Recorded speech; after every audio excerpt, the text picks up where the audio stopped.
আমার কবরে হাসরে কি হবে আমার কবরে হাসরে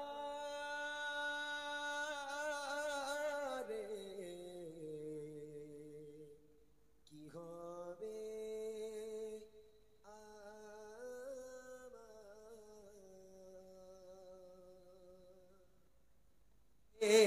বলে আবু আমায় দেখো না আমি যে তোমার সোনা আবু আমায় দেখো না আমি যে তোমার সোনা বহুদিন ধরে তোমায় ছিল দেখার বাসনা আজ হয়েছে পূরণ আবু আছো গো কেমন আজ হয়েছে পূরণ আবু আছো গো কেমন এই দৃশ্য দেখে পিতার মাথা ঠিক থাকে না কি বলবো সে যুগের ঘটনা কি বলবো সে যুগের ঘটনা একদিন হয়ে গেল 2 দিন হয়ে গেল কতদিন বাপ কথা না বলে থাকবে ওই বাপ 2-1 দিন পরে স্ত্রীর কাছে গেল গিয়ে বলছে দেখো যা হবার হয়ে গেছে বাদ দাও ও মেয়েকে মেরে লাভ নেই ফুলের মতো দেখতে মেয়ে যখন বড় করে ফেলেছো ও মেয়েকে মারার দরকার নেই তুমি একটা কাজ করো তুমি তোমার মেয়েকে সুন্দর করে সাজাও আমি একটু ওর মামার বাড়ির দিক থেকে ঘুরিয়ে আনি তখন মা খুশিতে বাগে বাগ যাক আমার পাষাণ হৃদয় স্বামী শেষ পর্যন্ত যাক মেয়েটাকে মেনে নিল মা খুশি খুশি মনে সুন্দর করে মেয়েটাকে সাজিয়ে দিল দিয়ে বাপের হাতে তুলে দিল যাও মা পিতার সঙ্গে ঘুরে এসো বাপের হাত ধরে ওই মেয়ে ঘর থেকে রওনা হয়ে গেল মরুর বালুর উপর থেকে চলেছে পথের পর পথ হেঁটে যায় পথের পর পথ হেঁটে যায় গন্তব্য আর আসে না কোথাও দাঁড়ায় না না আছে ছায়া আর না আছে পানি এক সময় মেয়ে বলছে আব্বা আব্বা আপনি আমাকে কোথায় নিয়ে যাচ্ছেন আব্বা আব্বা আমি আর চলতে পারি না আব্বা পিপাসায় কলিজাটা ফেটে যায় আব্বা কোথাও একটু ছায়াও নেই আর কোথাও একটু পানি নেই আব্বা আপনি আমাকে কোথায় নিয়ে যাচ্ছেন আব্বা আব্বা আপনি আমাকে বাড়ি নিয়ে চলেন আব্বা আব্বা বলে মেয়েটা কান্না শুরু করে দিয়েছে বাপ আর মেয়ের দিকে ফিরেও তাকায় না টানতে টানতে নিয়ে যায় মরুর বালুর উপর থেকে টানতে টানতে নিয়ে যায় মেয়ে আর্তনাদ করে আব্বা আব্বা কলিজাটা ফেটে যাচ্ছে আব্বা আব্বা পিপাসায় কলিজাটা ফেটে যায় আব্বা আর সহ্য হচ্ছে না আপনি আমাকে পানি দেন নইলে আপনার মেয়ের মরা মুখ দেখবেন মেয়ে পানি পানি করে চেঁচায় কিন্তু বাপ আর মেয়ের দিকে ফিরেও তাকায় না এইবারে দেখেন রবানা ও গো রবানা হয়ে যায় বাপ মেয়ে আনন্দে চলে মেয়ে তার বাপ পে মরুর বালুর ওপার দিয়ে হেঁটে যায় বলে আবু বলো আমরা যাচ্ছি কোথায় আমি চলতে আর পারি না পিপাসায় কলিজা খানা চলতে আমি পারি না পিপাসায় কলিজা খানা ফেটে যায় আবু আমায় বাড়ি নিয়ে চলো না কি পাষাণের হৃদয় তার শোনে না কথা কি পাষাণের হৃদয় তার শোনে না কথা আবু আবু বলে কাঁদে মেয়ে ফিরেও দেখে না কি বলবো সে যুগের ঘটনা কি বলবো সে যুগের ঘটনা বেশ কিছু দূর চলে গেল মেয়েটা এক জায়গায় দাঁড়িয়ে আছে এই মেয়েটাকে একটা জায়গায় রেখে তার পিতা বেশ কিছুটা একা একা চলে গেল একা একা দূরে গিয়ে ওই বাপ এবার মাটি খুঁড়তে লেগে গেল মেয়ে দূর থেকে দেখছে তার বাপ যেন কিছু একটা কাজ করছে মেয়ে বুঝতে পারছে না মেয়ে মনে মনে ভাবছে ও তাহলে আমার আব্বাজান হয়তো কাজের উদ্দেশ্যে এসেছে তাই আমাকে নিয়ে এসেছে মেয়ে দূরে দাঁড়িয়ে দাঁড়িয়ে দেখছে তার আব্বা গর্ত খুঁড়তে খুঁড়তে গর্তের মধ্যে নেমে গেল প্রায় কোমর পর্যন্ত গর্ত খোঁড়া হয়ে গেল তারপরে গর্ত করে আর মেয়ে দূর থেকে দেখছে তার বাপের মাথায় কপালে হাতে সারা মুখে চতুর্দিকে ঘামগুলো টপিয়ে টপিয়ে নিচে পড়ে ওই কন্যা ওই মেয়ে সহ্য করতে না পেরে ওখান থেকে দৌড়ে দৌড়ে গিয়ে বাপের কাছে গিয়ে যেখানে বাপ গর্ত খুঁজছিল সেখানে গিয়ে নিজের কাপড় দিয়ে নিজের জামা দিয়ে মেয়ে তার বাপের মাথার ঘাম মুছে দেয় বাপের হাতের ঘাম মুখের ঘামগুলো মুছে দেয় আর ওই বাপ ওই মেয়েকে মাটির তলে পুঁতবে বলে মাটি খোঁড়ে আহা কি দৃশ্য কচি বাচ্চা 4 বছরের মেয়ে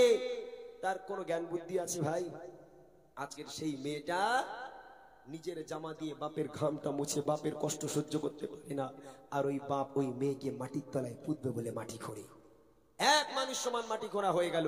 মাটি খোঁড়ার পর এইবারে মেয়েটাকে মারতে লেগে গেল। মারতে মারতে মারতে মারতে মেয়েটাকে জখম করে এক ঠেলা দিয়ে মেয়েটাকে গর্তের মধ্যে ফেলে দিল। ওই বাচ্চা মেয়ে আর তো নাদ করে, আব্বা আব্বা আপনি আমাকে মারছেন কেন আব্বা? আব্বা কি দোষ আপনার, কি দোষ আমার আব্বা? আপনার কাছে আমি কোন দোষের দোষী আব্বা? আপনি আমাকে কেন মারেন আব্বা? আমাকে গর্তে কেন ফেলে দিয়েছেন? বাপ কোনো কথা শোনে না। বাপ মারতে মারতে গর্তের মধ্যে ফেলে দিয়ে মাটিগুলো এবার চাপা দিতে থাকে।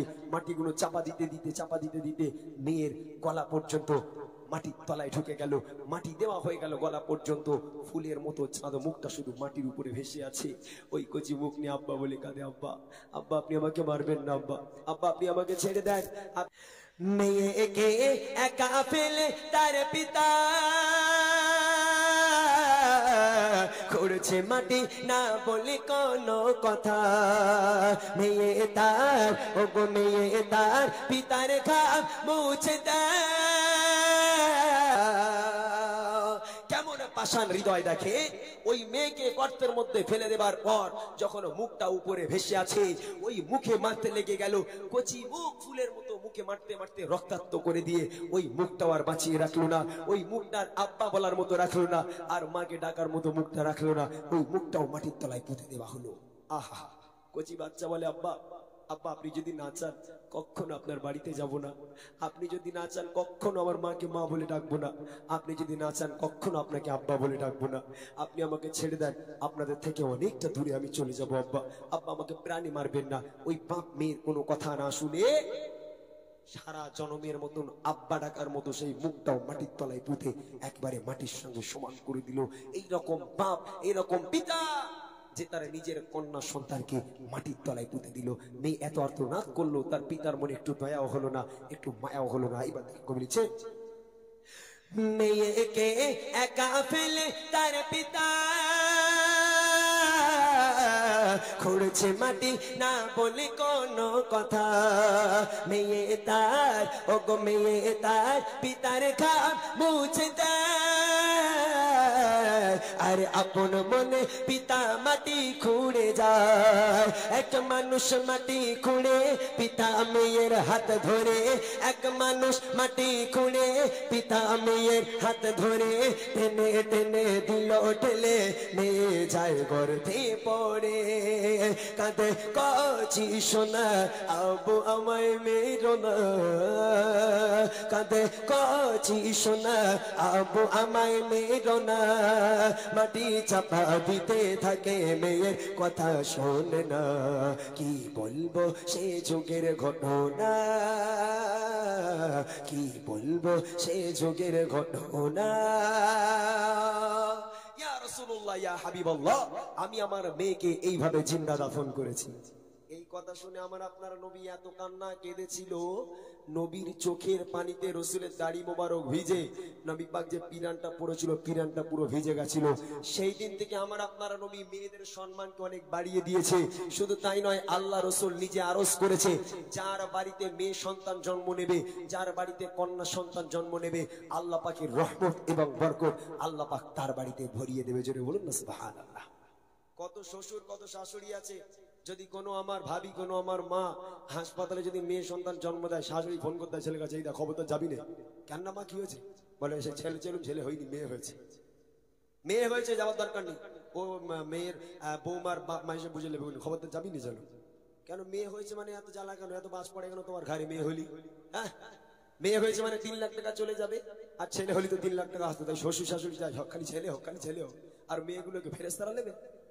আল্লাহ রসুল বলছে, যার বাড়িতে কন্যা সন্তান জন্ম নেবে, মেয়েদের ডিমান্ডটা দেখে নাও, যার বাড়িতে মেয়ে সন্তান জন্ম নেবে, আল্লাহর রহমত এবং বরকত তার বাড়ি থেকে কখনো বিদায় নেবে না। আল্লাহর রহমত এবং বরকত তার বাড়িতে আল্লাহ পাক ভরিয়ে দেবে। তাই মেয়ে সন্তান হলে কখনো অবহেলা করো না, মুখকে মেকিও না। আল্লাহ পাক মেয়ে তোমার ঘরের একজন নিয়ামত হিসাবে তোমার ঘরে দান করেছে। শেষ কথা কবি লিখছে, মাটির তলে দেহ মুক্তি বাড়ি করে কেঁদে কেঁদে বলে আপু দাও ছেড়ে। শেষবার, ও গো শেষবার মাকে দেখতে দাও না,